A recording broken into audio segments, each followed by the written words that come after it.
এসে কন্টিন ভরে ভরে ঝমঝমের পানি নেয়, কিন্তু লিয়ার কমাইতেও পারে না, বাড়াইতেও। কেন? আমাদের অভাব দূর হবে। রাস্তায় আসেন, পানির অভাব দূর হয়ে গেছে। কি সুন্দর পানি, আর্সেনিক নাই, লবণাক্ত নাই, আয়রন নাই, বিশুদ্ধ পানি, জমজম। এই পানি কি সুন্দর। পথিকেরা, ব্যবসায়ীরা এ রাস্তা দিয়ে যাইতে দেখি এখানে পানি, জিজ্ঞেস করে মহিলার, এই পানি কার? পানি তো আমার। পানির মালিক তো আমাকে আল্লাহ বানিয়ে দিয়েছে, পানি আমার, তাই আমাকে একটু পানি দাও, এক মস্ক পানি দাও। মা হাজরা বলেন, আমি পানি দিলে তোমরা আমারে কি দিবা? কিতাব লেখে, মা হাজরা এক মস্ক পানি দিলে ওই পথিকেরা, ব্যবসায়ীরা এক কার্টুন খেজুর দেয়। এক কার্টুন খেজুর দেয় আর এক মস্ক পানি নেয়। এবার খেজুরের পাহাড় হয়ে গেছে। তাইলে খাবারের অভাব কি হলো? দূর হয়ে গেছে। তখন তো মানুষ ছিল না খানায় কাবার আশেপাশে। যখন খেজুর প্রচুর হয়ে গেছে, মা হাজেরা কিছু খেজুর বিক্রি শুরু করছে।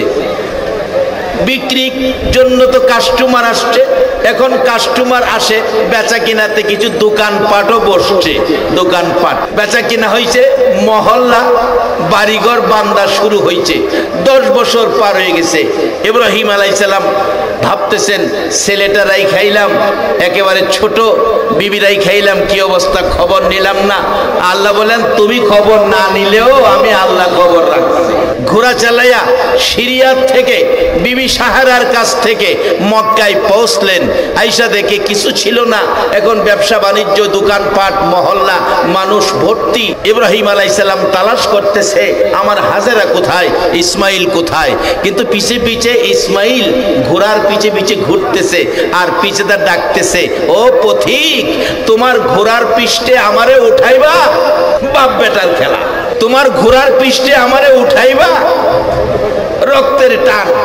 ইব্রাহিম আলাইহিস সালাম লাভ মেনে নাইমান টান দিয়ে ঘোড়ার উপরে উঠাইয়া মহল্লায় ঘোরাইতেছে। হাজেরাকে খুঁজতেছে।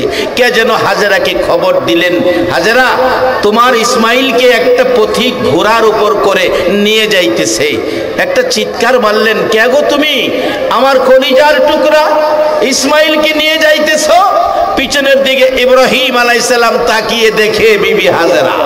আল্লাহ বলেন, ও ইব্রাহিম, ইসমাইলকে, হাজেরাকে আমার কাছে অক্ষম অবস্থায় রেখে গেছো। আমি এখন সম্পদশালী করেছি, আর তোমার ইসমাইল, তোমার হাজেরাকে তোমার কাছে পৌঁছে দিয়েছি।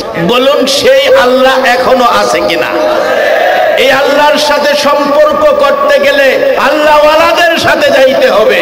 আল্লাহ ওয়ালাদের মাধ্যমে সম্পর্ক পাওয়া আমাদের সহজ। আসুন, রাসূল প্রেমিক হন, ওলি প্রেমিক হন, যা চাবেন তাই পাবেন। যার বাস্তব, ওই ইরাকের যুবক আব্দুল্লাহ বাড়িতে যাইবে, দেখে একটা বুরকা পরিহিত মহিলা। ও মহিলারা, কান পাতিয়া শোনো গো মা, প্রত্যেক দিন এই রুটে ওয়াজ হয় না। মহিলাটা মরা দুম্বার গোশত কাইটা ব্যাগে করে বাসায় রওনা হয়েছে। পিছে পিছে নজর রাখলেন আব্দুল্লাহ। ওই যুবক ছেলেটা দেখে একটা বাড়িতে ঢুকছে। বাড়ির গেটে দাঁড়িয়ে আছে আব্দুল্লাহ। ছোট্ট একটা মেয়ে বাহির হলো, ডাকতেছে, মা, এই বাড়িটা তোমাদের? হ্যাঁ। একটা মহিলা গোশত নিয়ে ঢুকলো। মহিলাটা কে? মেয়েটা বলল, মহিলাটা আমার মা, আমার আম্মু। গোশত কি করতেছে? গোশত রান্না বসাইছে। আব্দুল্লাহ বললেন, বলো কি, এ তো মরা দুম্বার গোশত, এ কি রান্না বসাইছে? এদিক কি করবে? মেয়েটা দুইটা চোখের পানি ছেড়ে দিয়ে ডাকে, চাচা, কি করব বইলেন না, দুঃখ কলিজা ফাইটা যায়। চাচা গো, আমরা এই মরা দুম্বার গোশত খাবো। আব্দুল্লাহ বলেন, আর সাহায্য হলাম, মরা দুম্বার গোশত তোমরা খাবে কেন, কারণ কি? জবাব দিচ্ছে মেয়েটা, চাচা, আমাদের পরিচয় জানেননি, আমরা হলাম আওলাদে রাসূল, আমরা রাসূলের বংশের লোক। চাচা, আমরা গরিব, আজকে 4-5 দিন পার হয়ে গেছে, আমাদের চুলায় আগুন জ্বলে না। না খায়া থাকতে থাকতে গলা কাটা মুরগির মতো ছটফট করতেছিলাম। পেটের খিদার যন্ত্রণা দেখে মা মরা দুম্বার গোশত নিয়ে আসছে। কারণ আওলাদে রাসূল, রাসূলের বংশের লোক, কারো কাছে হাত পাতা জায়েজ নাই, ভিক্ষা করা জায়েজ নাই। বিদায় মা মরা দুম্বার গোশত রান্না বসাইছে, আমাদেরকে খাওয়াবে, আপনারা খেতে পারবেন না। আব্দুল্লাহ নিজেকে নিজে প্রশ্ন করে, আব্দুল্লাহ রে, বহুদিন কষ্ট করে মক্কা যাওয়া, মদিনা যাওয়ার পয়সা জমাইছস, আরে যেই নবী না হইলে রে মক্কা হইতো না, যেই নবী না হইলে রে খানায়ে কাবা হইতো না, যেই নবী না হইলে আরশ কুরসি লৌহ কলম হতো না, যেই নবী না হইলে মদিনা হতো না, যেই নবী না হইলে তুই আব্দুল্লাহ হতে না। সেই নবীর বংশ না খাইয়া মরা দুম্বার গোশত খাই, বল মক্কা মদিনা যাবি না আওলাদে রাসূলের ভালোবাসায় যাবি?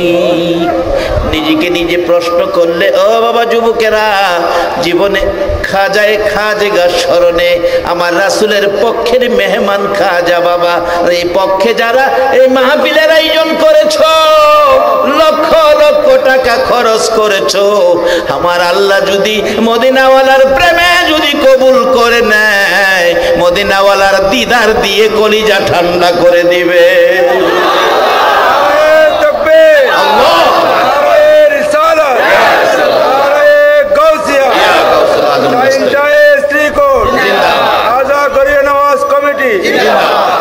মাশাআল্লাহ, জিন্দাবাদ জিন্দাবাদ নবীর সেনা, হয় না পাগল?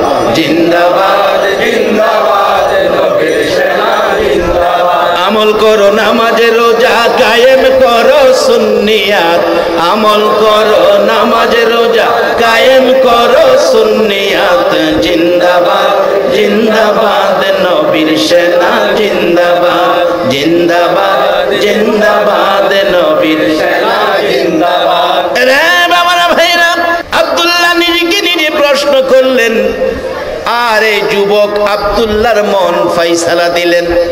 এই আলোচনা করতে গেলে গাজীপুরে শহীদ আহসানুল্লাহ উচ্চ বিদ্যালয় মাঠে যুবকের মন ফয়সালা দিলেন, না না মক্কা যাব না, মদিনা যাব না, এই টাকা নবীর আওলাদের হাতে উঠাইয়া নবীর বংশের মন খুশি করব।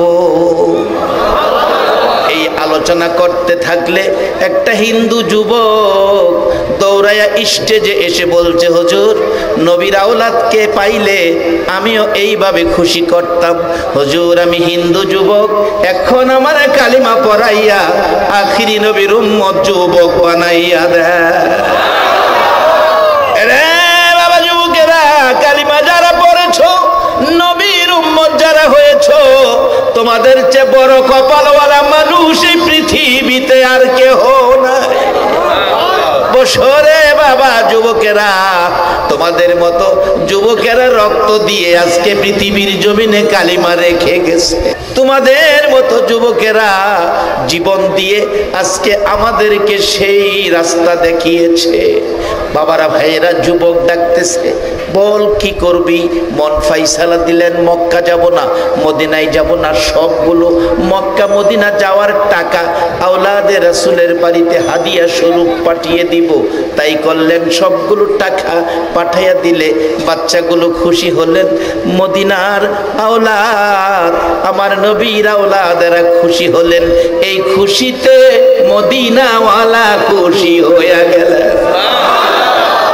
ওই বাচ্চারা খুশি হইলে যদি মদিনাওয়ালা খুশি হয়, আজকে যারা গরিবে নওয়াজের স্মরণে মাহফিল করেছে, যারা নবীর পক্ষ থেকে আগত, যারা আজকের এই আতায়ে রাসূল খাজা বাবার স্মরণের মাহফিলে বসে আছে, বলুন এই খাজার স্মরণের মাহফিল দেখে আমার নবী খুশি হবে না বেজার হবে? এর বিনিময়ে কি আসতেছে বাস্তবে দেখুন। আব্দুল্লাহ সবগুলো হজের টাকা আওলাদে রাসূলকে, এই কচি কচি বাচ্চাদেরকে খুশি করলেন, সব টাকা দিয়ে দিলেন। মক্কা যাবে না, মদিনা যাবে না, সব টাকা দিয়ে দিলেন। রাসূল